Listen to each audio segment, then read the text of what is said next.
Hey everybody, Cody Menz here, another WoT's new video, and today we have a crap ton of stuff to go over, to be completely honest. There's a lot to go over from 2020, basically upcoming plans to change the game, 1.9 test server, Japanese tank destroyers, upcoming tier 9 tanks in the game, special events, a new currency. There's so many things. In any event though, let's get going. Let's start with tank rewards. Just a reminder, March 29th coming up soon. If you haven't completed, some tank rewards already, make sure you redeem basically, your earnings, from tank rewards, or else you're going to lose them. And basically there's going to be another one starting in April, obviously, probably themed around Easter from what it seems like. So make sure you redeem the tank rewards stuff. And all these links to these website pages are going to be in the video description in the order that you see them. There's a lot of them this week, way too many things to go over, so I'm going to try to go over as fast as possible each thing, and also kind of my opinion on things. If you haven't put in the bonus code yet, basically you can get 2 weeks of World of Tanks premium time for putting in a code. Just go to your respective server, or you can just click here because it's the same code across all the servers. For the most part, it's like Be Safe 2020, I believe. Next up, we got tank rewards again, so let's just close out of that. April sneak peek for the NA server here. Again, mentioned tank rewards coming up. We got on track for the 60 TP. Frontlines coming back April 6th. And there's some special events when it comes to the Battle of Berlin. And it shows you the premium offers and stuff like that in the premium shop. This weekend, however, 3x experience weekend bonus, and you got some missions that give you some personal reserves, premium consumables, some experience, and 3 days of World of Tanks premium count. So, make sure you play this weekend because you can get some premium time. There's a lot of premium time floating out there with, more people being stuck inside. SU 1:30 PM. Basically, there's a special 3D style that you can buy, basically laying a camo net all over the tank, and you can find that in the premium shop. Unfortunately, it is $15. It's kind of pricey, for a tier 8, but it does look pretty nice. I have it on my standard account. I'm on a test server right now to show you guys something specifically.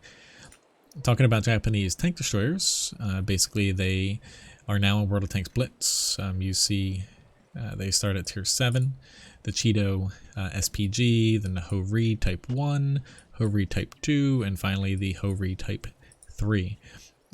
These tanks, being in Blitz, it's only a matter of time before they come to PC, since they are slated to come to PC at some point, possibly this year. They mentioned Italian heavies as well, but like last year, PC for them coming, but I feel like Japanese TDs will be kind of first here. They look pretty nice. They got pretty decent frontal armor, not as high alpha, which, excuse me, the Ho-Ri Type 3 is the... maybe I said that the last one. They have pretty good frontal armor, but a little bit less alpha than you'd think, but really freaking good penetration and, pretty decent reload time, but who knows how exactly they'll come to PC. It remains to be seen. Next up, so changes to the game in 2020. A lot to go over here. I'm just going to give you my quick opinion on things. This is basically just based off of this article and what Wargaming has said throughout the years publicly. So New Balance, we did the sandbox, and some things worked, some things didn't. I'll get to the stuff in 1.9.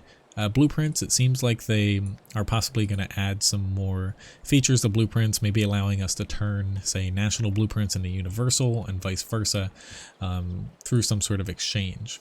Awesome. Basically special shells, premium shells. What I make of this is with 1.9 and they're buffing tier 1 to tier 6 tank HP, on 1.9, and that's coming out in April most likely. I think they're going to go something like Blitz, where they're going to reduce the amount of damage from basically APCR, heat, and say premium hash is going to be lower damage than standard HE, but higher than normal AP shells, and there's going to be some middle ground. That's just how I think they're going to handle it. But basically, they're still figuring out, and we're going to be able to test it on a sandbox most likely before it reaches the game again. But I think they're just going to deal with premium shells directly with the damage and just lower it down by a little bit. I think 15% would be a good number. 20% at most though. In any event, HE shells, they're still working on HE shell changes for Artie. I think that they'll kind of stay with HE shells and artillery because they're working on HE shells in general. They still want to make them more predictable, not necessarily buffed, but basically more predictable in the long run. Artillery, I basically see them keeping the, let's say, like 3 shell system. They kind of test it on Sandbox, but definitely differentiating the two between the shells, or maybe they'll just go to 2 shells and have one for like a stun, low damage, and splash, one with no splash but basically higher alpha but not crazy AP like they said here. Like they don't want to go back to super high alpha AP shells.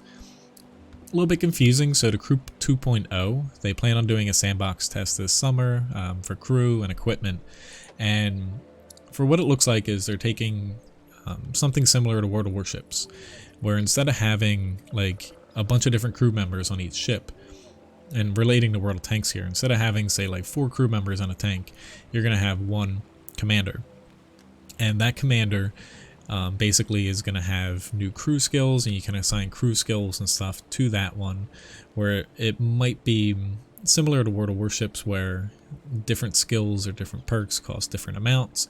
However, what they're doing here is they're taking a feature that a lot of players want, which you'll be able to possibly use a commander, say if... Okay, let me backtrack here for a second. This is confusing. So they're putting something called a unit here, if you read this in the article. It's going to comprise of 4 crews, so 4 commanders. And it's going to, you can train a commander to a particular vehicle. However, they're going to be separated, the units, based off of your nation and the vehicle type.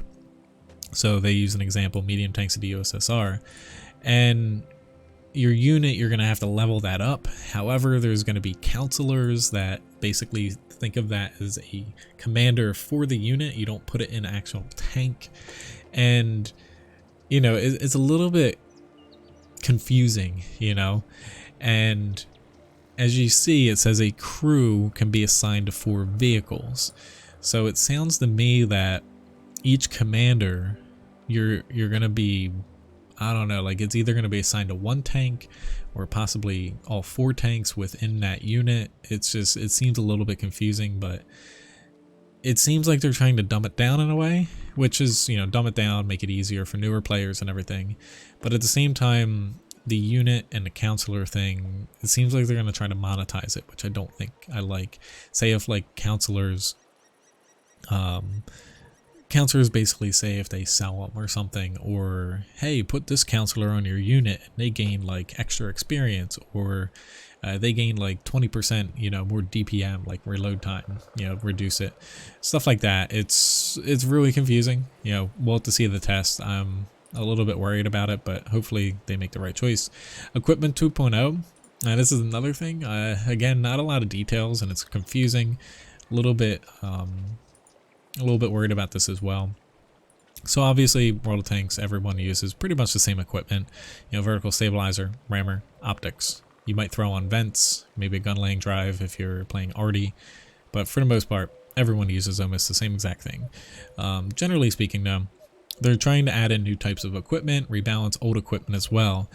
However, I'm a little bit worried, so they want to, make it so there's more loadouts for tanks rather than just, using the same 3, maybe 4 pieces of equipment. But they're trying to make specific equipment slots, one for gun handling, one for camo, one for defensive, so on and so forth. I think that's restricting, basically. It's counterintuitive for what they're trying to do. I think that they just need to rebalance equipment, basically buff things that aren't used, so on and so forth, so people might actually take them. Because if you say have one where you have to choose between like better on the move accuracy or basically faster reload speed, and then you have another one like camo net versus optics or something, so on and so forth, I feel like you're just forcing people, and it just, I don't think that's the right way to go. But you know, we'll see. I think the role-based thing is kind of a step backwards, though. You should give people just free reign at it, but you need to basically make the equipment worthwhile so everyone just doesn't pick, you know, one thing. Rank battles are going to be coming back later this year. They're going to be making the division grind shorter and make league play basically worth it, whereas right now once you get into a league you pretty much stop playing because it doesn't make sense to keep playing. So there's that. Not many people like rank battles though. I finally finished it the other night. I'm happy. Vehicle rebalancing we'll get to in a moment here, but I've been saying for months they're going to be doing the American heavy tanks, and guess what? I was right. They're also going to be adjusting wheeled tanks. From what I gather from the wheeled tanks, they're going to be increasing the penalty for when a wheel gets damaged and knocked out. That way they turn slower, and basically the speed gets slowed down significantly more than they do already. Hopefully they add an assist damage for damaging wheels as well. 10th anniversary event, you're going to see some stuff for that in a minute here in the video, but there's going to be a lot of stuff this year for the 10th anniversary. There's going to be 5 stages, as they said, a huge amount of content, and again, I'll start talking about that. Unfortunately, they are looking to ban or unban or pardon players. No news on what exactly they mean by that, but please don't unban people that cheated and stuff. Maybe if people got like chat banned or something, but that's scary. They might bring back the 770 format, basically for, like it says, will not be for new esports, but rather for WoT sports for amateurs. I could see that, like for the recent battle of the bloggers and, you know, the streamer wars or whatever on EU and RU, they kind of had, you know, this smaller game mode. People really liked it, where they might bring it back, say as like a separate random battle queue, or maybe something, say like grand battles where you have it enabled and you have the chance to get into it playing, you know, certain tiers, you know, just at random. And there's some other stuff like the bond shop. They're going to be basically adding a new tanks in, so definitely keep an eye out for that. Save your bonds up and some other stuff. But getting into there's so much stuff to cover. I'm trying to go through as fast as possible. 1.9 test server here. It's currently live. I like the changes. They buffed tier 1 to tier 6 when it comes to the tanks, and this first little article, you know, is about the specific tank changes here. You have some new tanks, and basically it lists all the changes. The most notably changed that the T-54E1 is now a heavy tank. It's awesome. It has more penetration, more basically HP as well. And also the T-67 got a little bit nerfed. If I can scroll down to that tank. Where are you, T-67? There we go. They nerfed the on-the-move accuracy a little bit, and also the reverse speed. So it's kind of nice, but I like the HP changes that they did.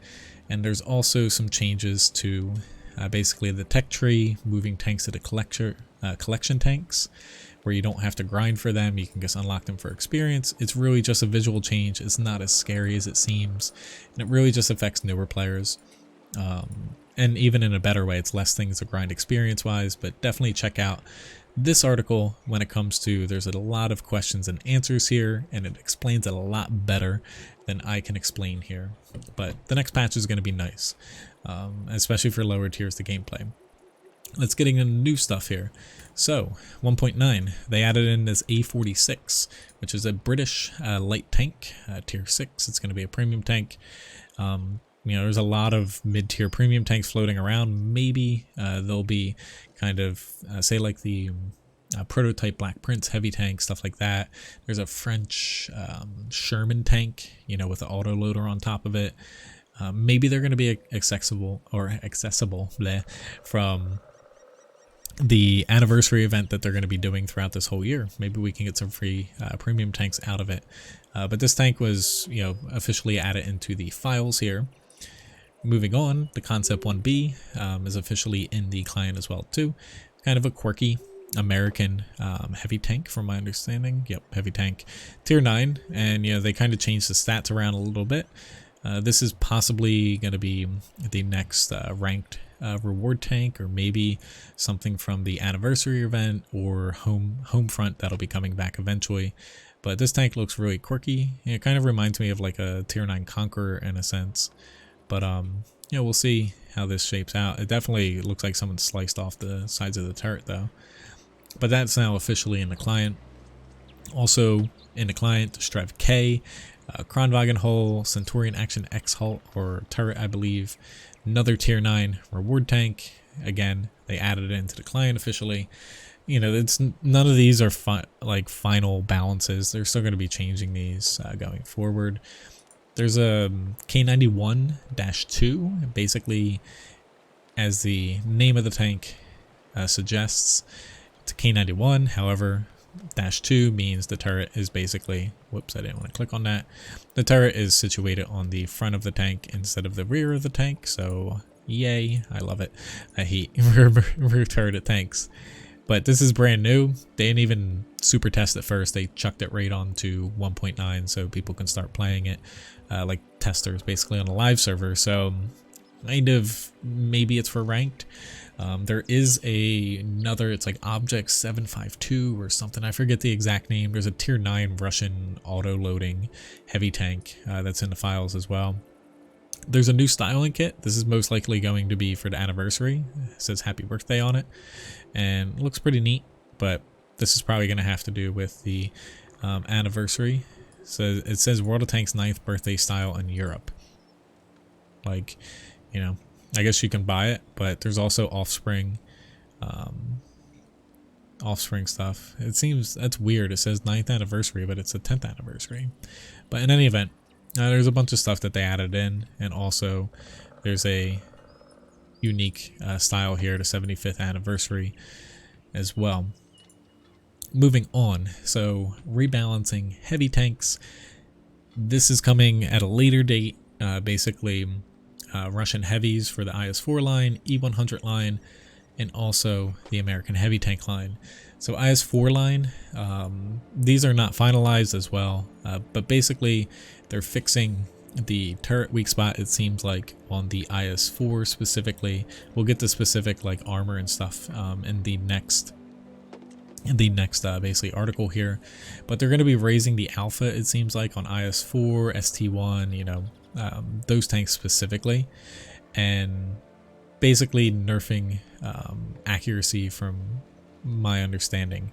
But this just kind of goes over some of the stats, and specifically I just wanted to focus on in this view here the T110E5. So these are just, you know, little changes here, and this second one just focuses on the tier 10s only, because there are changes to like the M103, T32 for the Americans and stuff like that. But yeah, in any event, read through all these in the video description because there's way too much to go over. IS-4 though, buffing the turret roof weak spot, frontal armor, and kind of changing the guns around a little bit to where they're gonna have a slower reload, but at the same time a little bit more improved armor, and the guns work just a little bit differently. I think the IS-4 though, the accuracy nerfs a little bit too much. E100, same thing, buffing turret armor. Same thing with the E75. Tiger 2 most likely is going to have its turret roof weak spot removed, so you can't overmatch it as easy. Even the Tiger 1, the gun does more damage per shot. And it says the cannon armor has been strengthened, so around the mantlet area they're probably going to buff that a little bit. Wanted to focus mainly on, you know, basically American heavies, to where even with all these changes, it's kind of nice. It's still going to be worse than a Super Conqueror. Basically, it's going to have less DPM, same view range, it's going to have worse armor, it's going to have less HP. The only thing it really has is a little bit of mobility over it, and not, you know, a significant amount. It's a little bit faster, but nothing crazy. I really hope they give this tank 10 degrees of gun depression, because, you know, for a tank that was never built, it was really only prototyped, like a wooden mock-up. Every single design called for 10 degrees of gun depression. I really hope they add it in instead of leaving it at 8. But even then, I feel like they could buff the mobility by, say, like 5 kilometers forward, 3 backwards. It would still be slower, you know, significantly slower than a medium tank. Doesn't encroach on the 50B's mobility, but it would differentiate it from the Super Conqueror. And I don't think that the Cupola needs more armor like a lot of people. I think that's just bad balancing, you know, and honestly, think about it. For as much as we complain about them removing weak spots from tanks, if they give it an extra 2 degrees of gun depression, you're going to be able to take shots. And that cupola, the only part sticking out on the top of the E5 is actually going to be the stronger point of the cupola, to where if you're hit by it, you know, you might get penned by tier 10 premium or tank destroyers, but a lot more tanks are going to be bouncing off of you. But honestly, the changes to the M103 and especially the T32 is finally getting more penetration, higher or faster reload time, better aiming time, better accuracy. The T32 is going to be awesome. Still 3 more things. Here's basically the happy birthday. I'm like, I can't even talk anymore. This is like the most I've had to go over in a video before. And last but not least, so I'll get to this test store. It's in the 1.9 test server right now. I think it's for the World of Tanks anniversary and a couple other places. I think that as well. But last but not least, 1.9 most likely, April 21st to the 22nd. And there's going to be a couple updates to it, so there's still more to come in 1.9. Now, this whole test store thing that's in basically the test server right now, which my game's a little glitchy here for some reason as well. If you click the store, it says test store, you have 700 currency, so test coins here. It says accessories, it says fresh food, which is weird, and dry food, which is even weirder. But like, the names are as placeholders and stuff, but I have a feeling that this is going to be like the 5 stages they said for the anniversary event. There's going to be some sort of like currency, kind of like the tank festival, where you can buy stuff throughout the year. I feel like we might see premium tanks in here. You're probably going to see styles, like 3D styles, 2D styles, maybe equipment, stuff like that. They're going to be able to trade in your currency throughout the event, since it's going to span, you know, multiple months, you know, say a week here, a week there, you know, so on and so forth. But at first it kind of scared me. I hope it's not going to be a permanent thing, to be completely honest. But yeah, you know, we'll see what happens with that. In any event though, thank you very much for watching. There is a lot to go over, and you know, I actually didn't even mention, and this you can find on the World of Tanks NA Discord, specifically. Pulling that over, Scavenger Hunt is approved in April, so I almost forgot to mention that. So April 1st, and this is not a joke either, you're gonna basically see the Scavenger Hunt pop up. So, you know, if you haven't seen that on the WoT NA Discord, or you know, heard someone talking about it, it's back, and I really hope that everyone participates and doesn't just grab the code from like Reddit or somewhere, because you know, hopefully it gets approved further than just April here. So you know, it would be nice if everyone at least, you know, pops in. And yeah, hopefully people pop in, at least check out the community contributors who are posting the codes, whether it's just for a minute, 5 minutes, a second, and you know, at least tries to participate in the event so they can see the engagement that's happening, and not just everyone getting codes for no reason. But anyway, thanks again for watching, and I will see you guys next video. Have a good one.